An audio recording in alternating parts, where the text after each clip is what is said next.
ଜୟ ଜଗନ୍ନାଥ ସାଙ୍ଗମାନେ ଚାଲନ୍ତୁ ଆଜି ଏକ ଗୁରୁତ୍ୱପୂର୍ଣ୍ଣ ଟପିକ୍ ଉପରେ କଥା ହେବା। ତ ମନୋରଞ୍ଜନ ତ ମୋ ଭିଡ଼ିଓରେ କେବେ ମିଳିବନି, ମନୋରଞ୍ଜନ କେବେ ରୁହେନି, ତ ତେଣୁ କରିକି ପ୍ରାୟ କେହି ମୋ ଭିଡ଼ିଓ ବି ଦେଖନ୍ତିନି। ତ ଯଦି ବି 5 ଜଣ ଦେଖୁଛନ୍ତି ସେଥିରେ ମୁଁ ଖୁସି, କିନ୍ତୁ ଧ୍ୟାନ ସେ ଦେଖନ୍ତୁ ଆଉ ବୁଝିବାକୁ ଚେଷ୍ଟା କରନ୍ତୁ ମୋ କଥାର ମୂଲ୍ୟବୋଧକୁ। କିଛି ବର୍ଷ ପୂର୍ବରୁ ସହରାଞ୍ଚଳ କଥା ତ କହିପାରିବିନି, କିନ୍ତୁ ଗାଁ ଗହଳିରେ ଜିନିଷର ଅଦଳ ବଦଳ ଚାଲିଥିଲା। ପଇସାର ପ୍ରଚଳନ ବହୁତ କମ୍ ଥିଲା, ବୋଧ ହୁଏ ସେତେବେଳେ ପଇସା ନଥିଲା। ବହୁତ ବର୍ଷ ପୂର୍ବରୁ, କିଛି ବର୍ଷ ଅର୍ଥ ବହୁତ ବର୍ଷ ପୂର୍ବରୁ, ଯେମିତିକି ଆମ ଜେଜେବାଙ୍କ ସମୟରେ। ତ ସେତେବେଳେ ଚାଷୀଟିଏ ଆମ ଘର ପାଖରେ ଯଦି କାହାର ଜଣଙ୍କର ଭେଣ୍ଡି ହେଇଛି କି ଡାଲି ହେଇଛି କି ମୁଗ ହେଇଛି, ତାକୁ ଆମେ କିଛି ଜାଣିଥିଲେ ଆମ ଘରେ କିଛି ଚାଷ କରି ତାଙ୍କୁ ଆମେ ଦେଉଥିଲେ। ତ ଯେଉଁଥିପାଇଁ କି ପ୍ରାୟତଃ ସମସ୍ତେ ପରିଶ୍ରମ କରି କିଛି ନା କିଛି ଚାଷ କରୁଥିଲେ, କାହିଁକିନା ଅଦଳ ବଦଳରେ ଚଳୁଥିଲେ। ଆଉ କୌଣସି କମ୍ପାନୀ ପ୍ୟାକିଂ ଜିନିଷ ସେତେବେଳେ ନଥିଲା, କୌଣସି କମ୍ପାନୀ ପ୍ୟାକିଂ କରିକି କେଉଁଠି ବିକୁନଥିଲା, ତା'ର କୌଣସି ମାନ ନିର୍ଦ୍ଧାରିତ କରାହେଇନଥିଲା। ଆଉ ତାକୁ ଆରାମରେ ସେତେବେଳେ ଲୋକ ନିଜ ନିଜ ଭିତରେ ଦିଆନିଆ ହେଇକିରି ସମ୍ପର୍କ ଉତ୍ତମ ରହିବା ସହିତ ସମସ୍ତେ କିଛି ନା କିଛି ଚାଷବାସ କରୁଥିଲେ, ଯାହାକି ଫିଜିକାଲି ବି ପରିଶ୍ରମ କରିବା ଦ୍ୱାରା ଫିଟ୍ ରହୁଥିଲେ।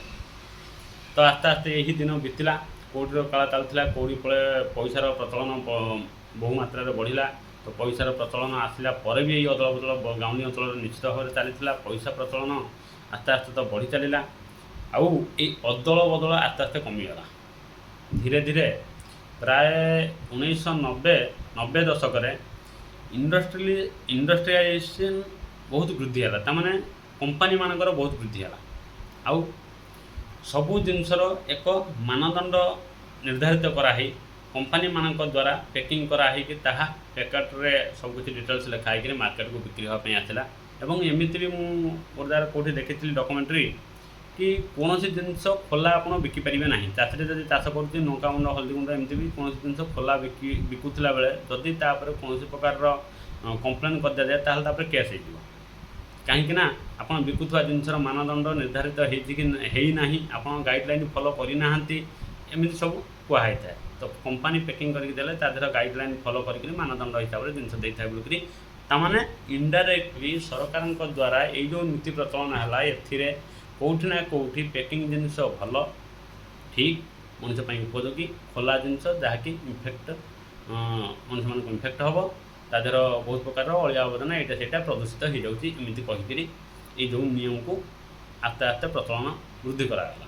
ଆଉ ଧୀରେ ଧୀରେ ଆମେ ବି ସେଇ ଢାଞ୍ଚାରେ ନଇବାକୁ ଲାଗିଲେ। ଆଉ ଆମେ ଖୋଲା ଖାଦ୍ୟ କିଣିବା ବନ୍ଦ କରିକିରି ଚାଷୀ ଭାଇ କତରୁ ଚାଷୀଟେ ଦ୍ୱାରା ଚାଷ ହେଇଥିବା ଚାଷୀ ଭାଇ ହାତରୁ ଜିନିଷଟେ କିଣିବା ବନ୍ଦ କରିକିରି କମ୍ପାନୀମାନଙ୍କର ପ୍ୟାକେଟ୍ ଖାଦ୍ୟ ଉପରେ, ପ୍ୟାକେଟ୍ ଜିନିଷ ଉପରେ ଆଧାର ବା ନିର୍ଭର ହେଲେ।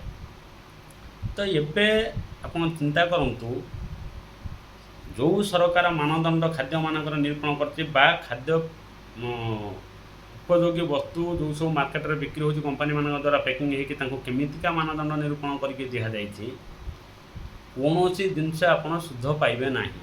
ତାପରେ ବି ସୁଦ୍ଧା ତାହା ଠିକ୍, ତାହା ମାର୍କେଟରେ ବିକ୍ରି ହେଉଛି।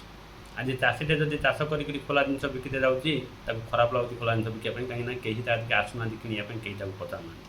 ହଁ, ହୁଏତ ଚାଷୀର ଜିନିଷଟି ଟିକେ କାଣ୍ଟୁଳିଆ, ଟିକେ ଖରାପ ଆଖିକି ଦେଖାଯାଇପାରେ, କିନ୍ତୁ ମୁଁ ନିଶ୍ଚିତ ଭାବରେ କହିବି, କୃଷକ ଯିଏ କୃଷି କରୁଛି, ହଳଦୀଟେ ଚାଷ କରୁ, ଡାଲିଟେ ଚାଷ କରୁ, ଆମ୍ବଟେ ଚାଷ କରୁ, ଯାହା ବି ଚାଷ କରୁ, ପ୍ରତ୍ୟେକ କମ୍ପାନୀର ଆସୁଥିବା ପ୍ରତ୍ୟେକ ଜିନିଷ କେଉଁଠି ନା କେଉଁଠି ସେ କୃଷି ଦ୍ୱାରା ଉତ୍ପାଦିତ ହେଇକରି ର ମେଟେରିଆଲ୍ କମ୍ପାନୀ ତାକୁ ପ୍ୟାକିଂ କରିକି ପଠାଇଛି। ଆପଣ କପଡ଼ାଟେ ଯଦି ପିନ୍ଧୁଛନ୍ତି, ତାହେଲେ ରେଶମ, କପା, ଏକୁ କେଉଁଠି ନା କେଉଁଠି କୃଷକ ଜମିରେ ଚାଷ କରୁଛି, କୃଷି କରୁଛି। ପ୍ରତ୍ୟକ୍ଷ ଭାବରେ ନହେଲେ ପରୋକ୍ଷ ଭାବରେ କୃଷି ନିଶ୍ଚିତ ଭାବରେ ପ୍ରତ୍ୟେକ ଜିନିଷ ପଛରେ ଯୋଡ଼ା ହେଇଛି। ତ କୃଷକଟି ଜମିରେ କୃଷି କଲାବେଳେ ଯଦି ଫଳ ଭରା ଗଛଟାର ପୋକ ବି ଲାଗିଛନ୍ତି, କୃଷକ ଥରେ ଚିନ୍ତା କରିବ, ମୋ ଗଛରେ ଏତେ ଫଳ ଭରିକିରି ଅଛି, ମୁଁ ବିଷଟା ପକାଇବି, ସେ ଫଳ ଗୁଡ଼ିକ ବିଷକୁ ଅବଜର୍ଭ ନେଇଯିବ, ଆଉ ସେ ଫଳଟାକୁ ମୁଁ ନେଇକରି କେମିତି ଲୋକଙ୍କୁ ବିକିବି। କିନ୍ତୁ ଆଜି ସର୍ବସାଧାରଣ ଆଉ କୃଷକ ଯେତେବେଳେ ଜଡ଼ିତ ନାହାନ୍ତି, ସଂଲଗ୍ନ ନାହାନ୍ତି, ମଝିରେ ବେପାରୀ ବା ବିଜନେସମ୍ୟାନ୍, କମ୍ପାନୀ, ଫ୍ୟାକ୍ଟ୍ରି ଏ ଯେଉଁ ସବୁ ଆସିଗଲା, ଯାହାଫଳରେ କି ନା କୃଷକ ଚିନ୍ତା କରୁଛି ମୁଁ ବିଷ ପକାଇବି ନାହିଁ, କାହିଁକି, ମୁଁ ତ ଭାଇ ବିଷ ପକାଇକିରି କରିଦେଲେ, ଯାହା ବି କଲି, ତାର ବେପାରୀ ଆସିଲା, କାରଣ ପଳାଇଗଲା, ମୁଁ କ'ଣ ନେଇ ଲୋକଙ୍କୁ ଦେଉଛି ଯେ ମୋତେ ପାପ ଲାଗୁଛି, ଏମିତି ଚିନ୍ତାଧାରା ଲୋକଙ୍କର ବହୁତ ଆସିଗଲାଣି।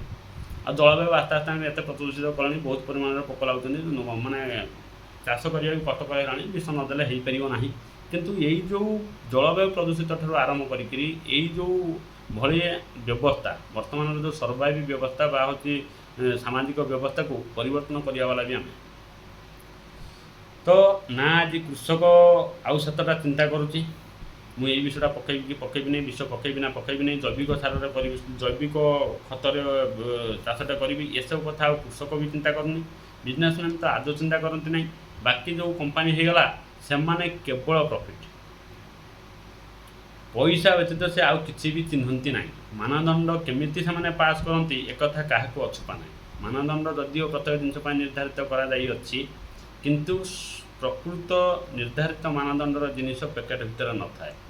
ଆଉ ୟାକୁ ପାସ୍ କରିବା ପାଇଁ ଉଚ୍ଚ ଅଧିକାରୀମାନେ ଆଉ ଅନ୍ୟାନ୍ୟ ସେବକ ଚାକର, ତାମାନେ ସେବକର ଅର୍ଥ ହେଉଛି ଯେଉଁମାନେ ଲୋକଙ୍କ ଦ୍ୱାରା ଲୋକଙ୍କର ପ୍ରତିନିଧି ଭାବରେ ଲୋକଙ୍କ ଦ୍ୱାରା ବଛା ହେଇକି ଯାଇଥାନ୍ତି, ସେମାନେ ସେବକ।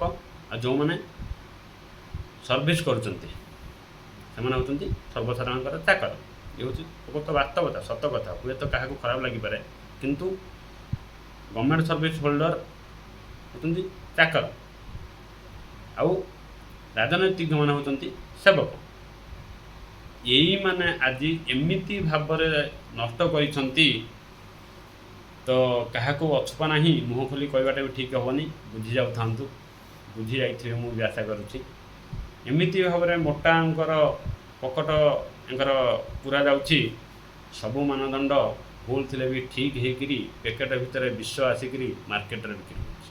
ବାସ୍ ଚିକଣ ଚାକଣ ସୁନ୍ଦର ପ୍ୟାକେଟ୍ଟି ସିନା ମିଳୁଛି, ଆଖିକି ସୁନ୍ଦର ଦେଖାଯାଉଥିବା ଜିନିଷଟା ସିନା ମିଳୁଛି, କିନ୍ତୁ ଦେହ ପାଇଁ ଉପଯୁକ୍ତ ଆଦୌ ନୁହେଁ। ସେହିସବୁ ଜିନିଷ ତ ଆଜି ଆମ ସମାଜକୁ ନଷ୍ଟ କରିବାକୁ ବସିଲାଣି। ଜାପାନରେ ଦେଖନ୍ତୁ ଖାଦ୍ୟପେୟ ଉପରେ ବହୁତ ସେମାନେ ଷ୍ଟ୍ରିକ୍ଟ। ଏମିତିକି ଏଇ 1986ରେ ଆମ୍ବକୁ ସେମାନେ ବ୍ୟାନ୍ କରିଥିଲେ, ଯାହାକି 20 ବର୍ଷ ପରେ ବ୍ୟାନ୍ ହଟାଇଲେ କେବଳ ଏଇଥିପାଇଁ କି ଭାରତର ଆମ୍ବ ସମ୍ପୂର୍ଣ୍ଣ ବିଶୋଧିତ ନୁହଁ, ଯାହାଦ୍ୱାରା କି ରୋଗ ବେମାର ଆମ ଦେଶରେ ଆସିକରି ସୃଷ୍ଟି ହେଇପାରେ।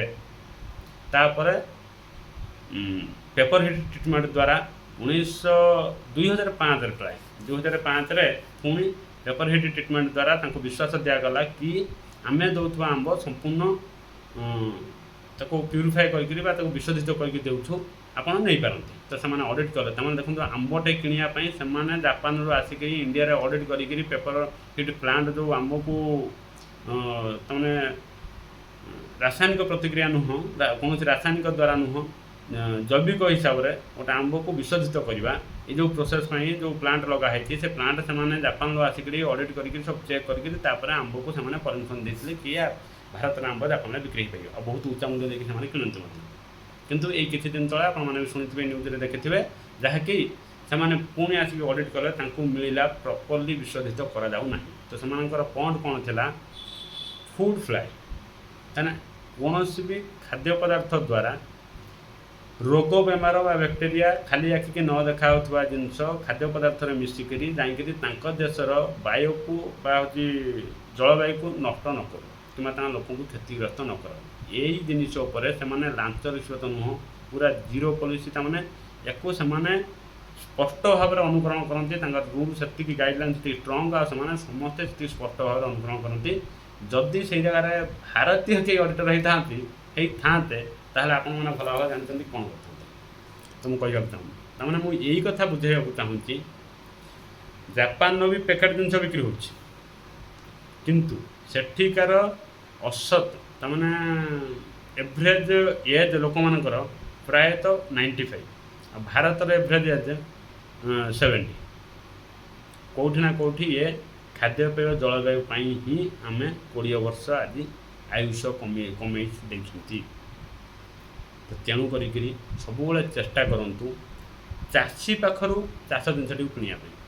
ଅନ୍ତତଃ ମାର୍କେଟ ଭଳି ବା ପ୍ୟାକିଂ ଖାଦ୍ୟ ଭଳି ଏତେଟା ବିଷ ଆପଣଙ୍କୁ ମିଳିବ ନାହିଁ। ଦେଖିବା ପାଇଁ ହୁଏତ ଟିକେ କାଣ୍ଟୁଳିଆ ଆଉ ଟିକେ ଅନକମ୍ଫର୍ଟ ଫିଲ୍ ହେଇପାରେ, କିନ୍ତୁ ଦେହ ପାଇଁ ନିଶ୍ଚିତ ଭଲ ରହିବ। ତ ଯଦି ଭିଡ଼ିଓଟି ଭଲ ଲାଗିବ ତାହେଲେ ସେୟାର କରନ୍ତୁ, ଅନ୍ୟକୁ ବି ଜଣାନ୍ତୁ। ଆପଣଙ୍କର ବହୁମୂଲ୍ୟ କମେଣ୍ଟ ନିଶ୍ଚିତ ଭାବରେ ରଖନ୍ତୁ।